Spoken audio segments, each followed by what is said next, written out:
Petit point de synthèse, vous remercie encore de votre présence. L'objectif de cette rencontre était notamment de faire le point sur les appuis humanitaires de l'Union européenne avec notre collègue Nicolas Louis, chef de bureau d'ECHO. Parler de cet appui supplémentaire de 5 millions d'euros que la Commission européenne va octroyer à Haïti pour encore adresser des questions comme les logements, comme le choléra. Parler un peu de cette question résilience qui pour nous doit aller, si vous voulez, au-delà des questions strictement liées aux préventions des risques, aux gestions des désastres. On se trouve, nous estimons, dans un moment où les efforts qui ont été faits par les gouvernements, les efforts qui ont été faits par les autorités haïtiennes nous ont permis de faire des avancées significatives au niveau humanitaire.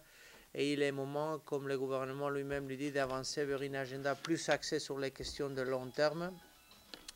plus axée sur ces fameux liens entre coopération au développement et aide humanitaire, tout en sachant, je le dis pendant mes propos précédents, tout en sachant que nous avons, nous, la chance d'avoir ici une équipe ECHO qui a les ressources, qui a la capacité de se mobiliser s'il y a des besoins humanitaires pressants. Cette rencontre, je pense aussi, symbolise un peu l'engagement de l'Union européenne, au témoin de l'engagement de l'Union européenne vers Haïti.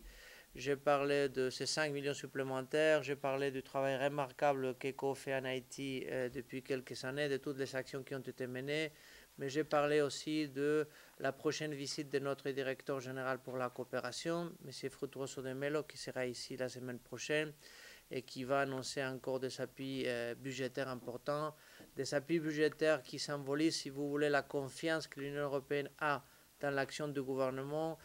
des appuis budgétaires qui visent à renforcer, si vous voulez, les principes d'appropriation pour que ce soit le gouvernement haïtien lui-même, pour que ce soit les Haïtiens et les Haïtiennes qui mènent ce processus de reconstruction. Et je profite pour faire un plaidoyer à d'autres bailleurs pour qu'ils suivent sur la même voie, pour qu'on puisse montrer confiance au projet de développement d'Haïti. Et puis d'ici la mi-juillet, on aura la visite, je répète, de notre plus grande autorité, le président du Conseil européen, M. Van Rompuy, qui va signer les nouveaux programmes de coopération entre l'Union européenne et Haïti, programme qui aura une durée de 7 ans et un montant financier de 420 millions d'euros et qui lui aussi symbolise cet engagement crédible, durable, significatif du point de vue financier de l'Union européenne en Haïti. Je le disais tantôt à ses partenaires, à ces ONG, à ces organisations haïtiennes et européennes qui travaillent avec nous, avec lesquelles la coopération a été excellente et qui sont évidemment des instruments, des acteurs essentiels pour notre travail. Et je pense qu'il est aussi de justesse de rendre hommage aux actions du gouvernement et surtout à la capacité d'interaction que nous avons avec le gouvernement, que ce soit avec les structures plus directement liées à l'action humanitaire, la direction de la protection civile, le ministère de la Santé, mais aussi au plus haut niveau, excusez-moi, au niveau du ministère de la Planification, au niveau de la primature, au niveau de la présidence elle-même. Nous avons quand même une capacité d'écoute et de dialogue qui est remarquable, qui n'existait pas toujours dans tous les pays, mais qui existe ici en Haïti et qui, à mon avis, montre aussi cette volonté réelle d'avancer, de faire des progrès dans tous les domaines. Pas simplement dans les domaines humanitaires, évidemment, mais aussi dans les domaines des objectifs de plus long terme sur lesquels, de façon légitime, Haïti se place maintenant. Évidemment, nous ne pouvons qu'appuyer les efforts qui consolident la démocratie, qui facilitent des élections inclusives, crédibles et transparentes. Mais j'insiste, le rôle de la communauté internationale, à mon avis, c'est surtout un rôle de facilitateur, c'est un rôle d'accompagnement. Il y a des pas importants qui ont été faits dernièrement et des pas, je pense, qui vont dans la bonne voie pour qu'on puisse avoir ce mois des élections d'ici la fin de l'année. Si c'est le cas, nous serons contents que les élections se fassent, mais nous serons surtout contents parce que je pense qu'il y a un souhait unanime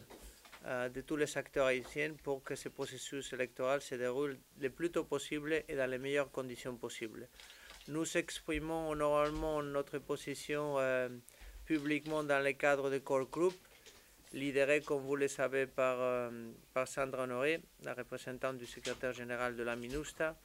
Mais je répète une fois de plus, en tant qu'Union européenne, nous pensons que le rôle des acteurs extérieurs doit être un rôle de facilitateur et un rôle d'accompagnement plutôt qu'un rôle d'ingérence ou de déterminer ou dicter des positions. La contribution de l'Union européenne s'élève à plus de 5 millions d'euros, donc ce qui fera en sorte que l'Union européenne soit, après les gouvernements, le plus important contributeur au processus électoral. Donc j'insiste, ça montre notre volonté d'appuyer ce processus,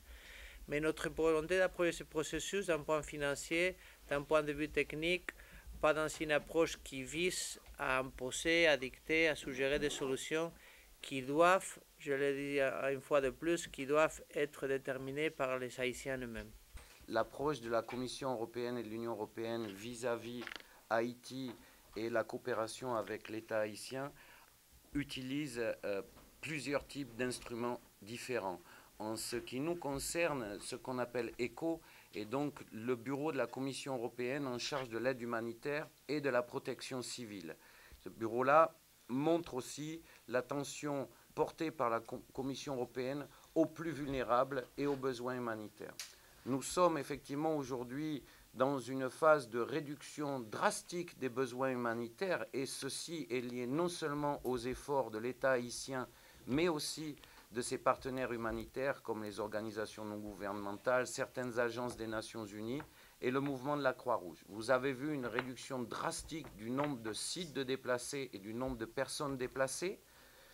Vous savez aussi que nous sommes actuellement en face d'une réduction majeure de l'épidémie de choléra. Nous avons le plus faible nombre de cas hebdomadaires et mensuels depuis le début de l'épidémie.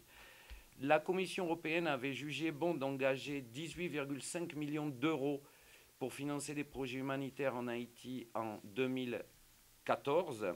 Il se trouve qu'au regard de la diminution des besoins et de la nécessité de renforcer l'assistance prêtée dans les sites de déplacés, dans la relocalisation, le soutien au relogement des déplacés, mais aussi les efforts de contrôle de l'épidémie de choléra, la visite de notre directeur des opérations il y a 2 semaines nous a permis d'annoncer cet engagement de 5 millions supplémentaires, ce qui fait que porter notre contribution totale à 23,5 millions pour l'année. Je dois dire aussi que nos partenaires sont des partenaires qui sont validés au préalable par la Commission européenne qui conduit des audits réguliers. Et de notre côté, nous nous assurons ici que les projets que nous finançons sont bien mis en œuvre grâce à une équipe opérationnelle de 5 personnes, 2 internationaux, des spécialistes de l'action humanitaire. Moi, ça fait 25 ans que je travaille dans ce métier, avec un très long parcours avec Médecins sans frontières au préalable et d'autres agences,